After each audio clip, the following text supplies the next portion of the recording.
Ok, creo que ha llegado un momento también de hablar y de tomar un poco de participación en este aspecto, en este asunto, porque bueno, es algo que nos va a terminar afectando mal que bien a todos, de una o más manera o menor manera, a todos nos termina afectando.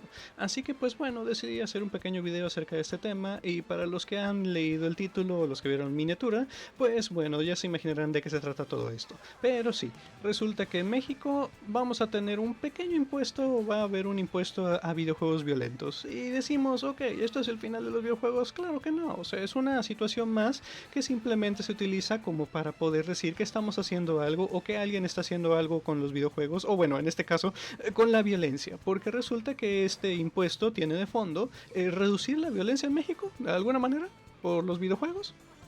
En fin, en un momento ahondamos más en ese tema. Primeramente, lo primero, el impuesto realmente va a ser un impuesto de 8%. Sí, hay impuestos mucho más grandes, hay impuestos mucho más, digamos, significativos, pero ¿qué se refiere a esto? Bueno, que en teoría, si un juego antes costaba 100 pesos, ahora te costaría 108 pesos. No pareciera mucho y tampoco debería ser así, porque en realidad el impuesto no debería ser cobrado al consumidor final, sino que debería ser más que nada para aquellos que dan el dinero, o sea, tú pagas tu juego a 100 pesos y después ese impuesto se debería terminar cobrando en las ganancias de la industria o de aquel que termina recibiendo esos 100 pesos que tú pagas por el videojuego. Pero la economía termina funcionando de una manera muy misteriosa, ¿verdad?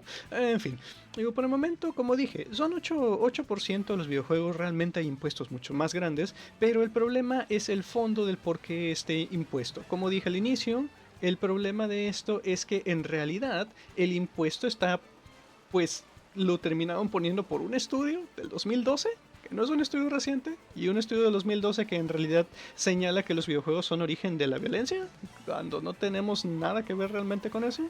Digo, mucho se ha dicho en internet realmente, y mucho se ha dicho en muchas revistas de comunicación, en muchos estudios, en muchas otras cosas, en donde realmente la violencia de los videojuegos no es intrínseca por los videojuegos, sino que ocurre por otras personas que pues tienen algún padecimiento mental o alguna otra situación que termina explotando debido a las situaciones políticas, sociales o condicionantes sociales o incluso cognitivas que la persona tiene. No directamente con los videojuegos o no se relaciona directamente con los videojuegos, sino que es una situación mucho más amplia y que es intrínseca a la persona, no al videojuego en sí.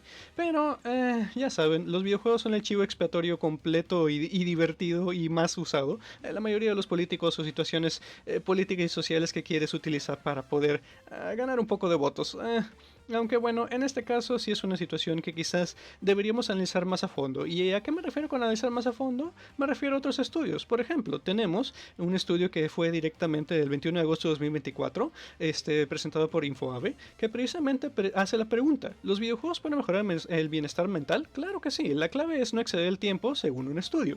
Obviamente que esta idea es el hecho en donde tú dosificas los juegos, porque a final de cuentas nunca va a ser sano que te sientes 16 horas en un solo momento, en un solo lugar, a jugar un videojuego sin comer, sin tomar tu descanso ni nada por el estilo. Entonces la dosificación es algo importante en cuanto a los videojuegos, pero incluso llevándolo más a profundidad, en otros estudios también se señala que en sí un videojuego es bueno para tu cerebro, e incluso tu cerebro también piensa eso. Precisamente ¿por qué? Porque las habilidades y toda la parte que utilizas o la parte cognitiva que utilizas para tu cerebro, que tu cerebro necesita utilizar para resolver un problema en un videojuego, termina también estimulando la parte de imaginación, algunas tareas complejas e incluso también las capacidades de socialización se terminan activando con los videojuegos. ¿Por qué? Porque a final de cuentas un videojuego es precisamente un entorno seguro en donde tú puedes experimentar cosas que quizás no las pudieses hacer o no pudieses encontrarlas en la vida diaria, o incluso cosas más cotidianas que te ponen en un escenario controlado que sirve para poder tú analizar qué es lo que pudieses hacer en ese escenario. Entonces los videojuegos terminan dando ese aspecto también de seguridad y de un entorno seguro en donde tú puedes probar con diferentes situaciones y puedes ver un resultado o una posibilidad de ese resultado.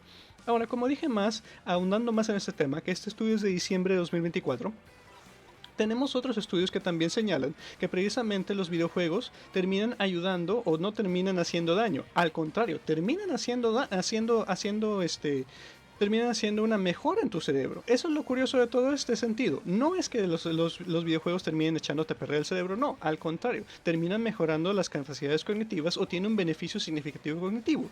En ese sentido, ¿a qué se refiere este estudio de precisamente de agosto 18 de 2025? Ya estamos en este año, estudio de este año, de la Universidad de Colorado, los científicos de Boulders, Colorado Boulders, que diga, ellos terminan haciendo este estudio en donde diferentes habilidades son reforzadas precisamente de psicología y de neurociencia son los que terminan estudiando todo esto. Entonces los videojuegos ayudan a la salud cognitiva, a saber qué es lo que está así, qué es lo que está mal, qué es lo que está bien, qué es lo que es real, qué es lo que, qué es lo que es falso. E incluso estos mismos estudios terminan demostrando que un videojuego puede tener un entorno seguro y que te sirve como una herramienta para tu salud cognitiva o para mejorar tu salud cognitiva. Dicho esto, incluso existen más estudios más recientes con revistas especializadas precisamente en la salud mental. En este caso tenemos un estudio precisamente que viene de esta revista Creyos, que es una revista especializada en salud cognitiva o salud mental, como quieran verlo ustedes, precisamente hecha el 10 de agosto, precisamente el 10 de agosto, de agosto, de este agosto, 7 de agosto creo, 10/07, perdón, de 2025, que precisamente es una nota que termina diciendo que tu cerebro se beneficia o tu salud mental se beneficia gracias a los videojuegos. En ese sentido, creo que hay muchos más beneficios en cuanto al videojuego, o el videojuego tiene muchos más beneficios que consecuencias o que cosas graves. Y creo que tenemos que también ser muy puntuales en el aspecto de que cualquier persona que sea violenta o una persona que realmente muestre un signo de violencia no es directamente por lo que hace, sino por lo que vive y por donde se mantiene o por donde está como tal. Situaciones políticas, sociales o incluso de salud mental de la misma persona son las que terminan haciendo o creando una persona propensa a ser violenta o propensa a terminar haciendo algo violento también. No directamente la artefacto, porque a final de cuentas el videojuego es una máquina, es un artefacto. No te hace o no te obliga a hacer cosas como tal el videojuego. El videojuego simplemente es una máquina y depende de un operador para hacer algo. En ese sentido, creo que es bastante obvio que deberíamos invertir más o un poco más en salud mental, en otro tipo de situaciones también relacionadas con lo que son terapia y otras cosas más. Y sí, terminaron recortando la salud para este año. Otra vez. Sí. Bueno, supongo que las prioridades también de ciertos gobiernos o de ciertas personas están bien puestas. En fin, es algo que quería tocar por el momento. En fin, bueno, con el panorama como lo tenemos, disfruten de los videojuegos mientras los tenemos, por ahora. Y en algún momento quizás los veamos en algún estado más indie o quizás alguien más diga, saben que aquí están los videojuegos, ténganlos. Quién sabe, como estamos ahora y como es México, el país más surreal del mundo, no sabemos realmente qué pueda pasar. Pero bueno, hasta aquí me detengo y espero que hayan disfrutado de esta pequeña, pues sí, charla, es un video corto y pues sí, veamos a ver qué es lo que más sigue y cómo se desarrolla este tema. En fin, gracias a todos los que vieron aquí y voy a estar subiendo esta clase de videos. Espero que les guste y nos vemos hasta la próxima. Bye.